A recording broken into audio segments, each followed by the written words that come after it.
ममता बनर्जी पश्चिम बंगाल की पूर्व मुख्यमंत्री अपने कार्यकर्ताओं के बीच टाइगर ऑफ बंगाल कही जाती थी, लेकिन एक चुनावी हार ने वो सब कुछ जैसे खत्म सा कर दिया है, ध्वस्त सा हो गया है। यानी कि ममता बनर्जी को पता था कि उनकी पार्टी में बड़ी भारी टूट होने वाली है। अब इधर चर्चा है कि 50 एमएलए, लगभग 80 एमएलए हैं तृणमूल कांग्रेस के पास में। चर्चा है कि उन 80 में से 50 विधायक तक छोड़ सकते हैं।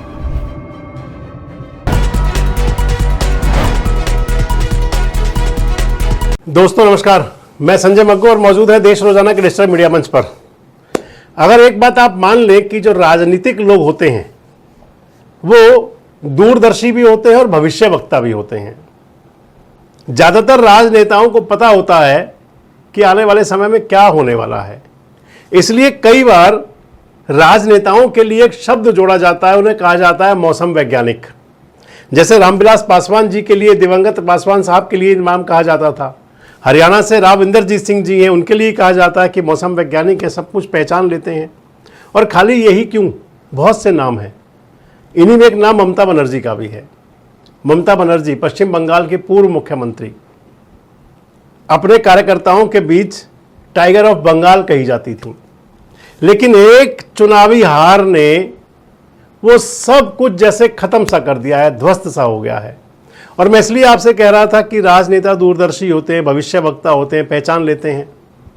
कुछ दिन पहले ही कह दिया था ममता बनर्जी ने कि वो जो तृणमूल कांग्रेस है उसकी डेंटिंग पेंटिंग करेंगी।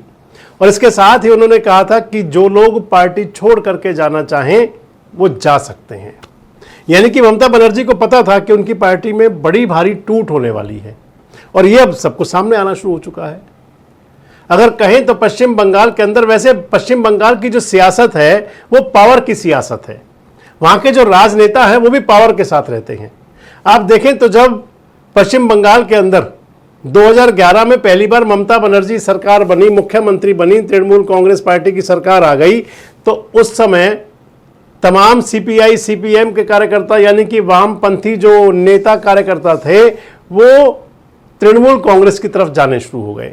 2021 का विधानसभा चुनाव आपको ध्यान होगा, सेंटर के अंदर भारतीय जनता पार्टी की सरकार थी, केंद्र की सरकार बीजेपी की थी।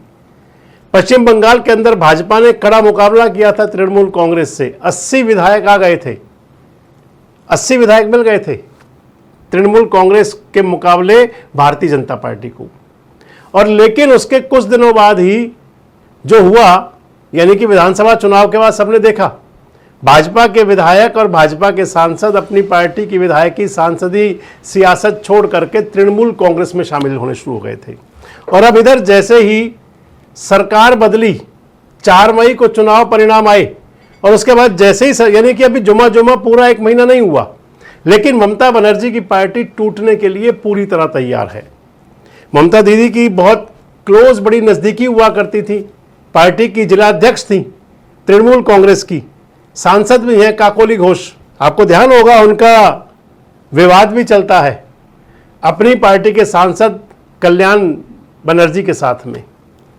तृणमूल कांग्रेस के अच्छे वो भी दिग्गज नेता हैं, और उन्होंने, कल्याण बनर्जी ने तो इशारे में बिना नाम लिए कह भी दिया कि अब जाने वालों की तैयारी शुरू है।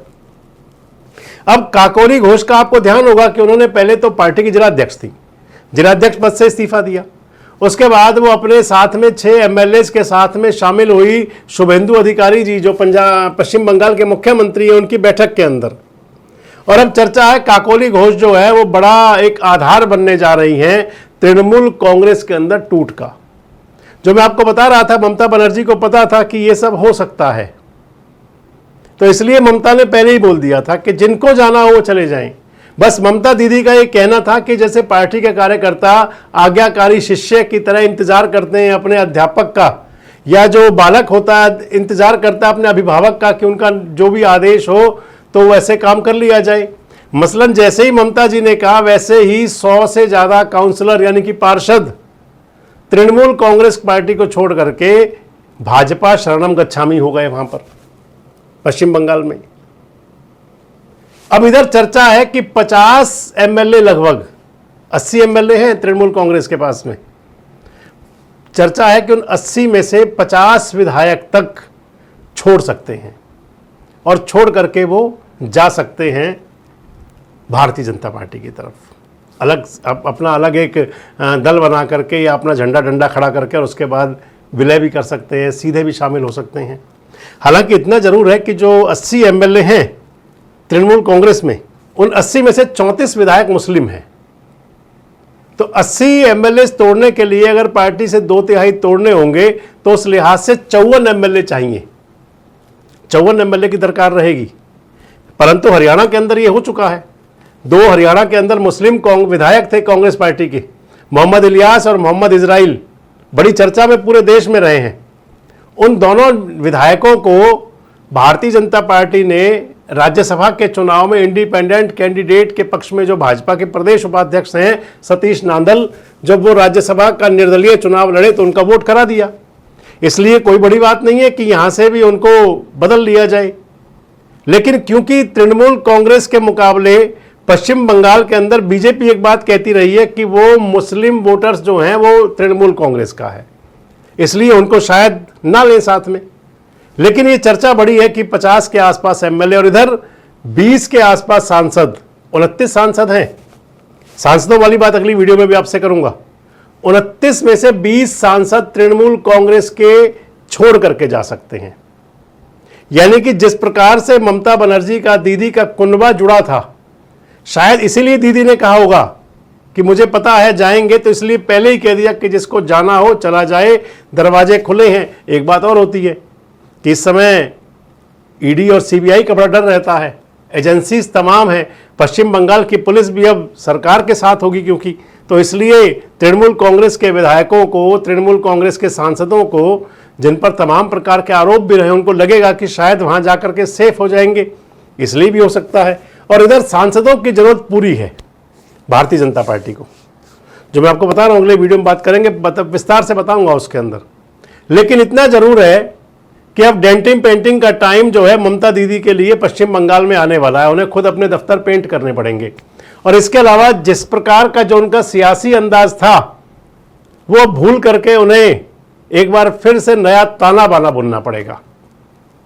कैसा होगा पश्चिम बंगाल का सियासी भविष्य और ममता बनर्जी की पार्टी में कितनी बड़ी टूट हो सकती है, कमेंट बॉक्स में जरूर बताएं। जुड़े रहें हमारे साथ, देखते रहें देश रोजाना। हमारे साथ जुड़े रहने के लिए सब्सक्राइब करें देश रोजाना के YouTube चैनल को और नई वीडियो की नोटिफिकेशन पाने के लिए बेल आइकन जरूर दबाएं। अगर आप ये वीडियो Facebook या Instagram पर देख रहे हैं तो पेज को लाइक और फॉलो जरूर करें और ज्यादा से ज्यादा शेयर करें।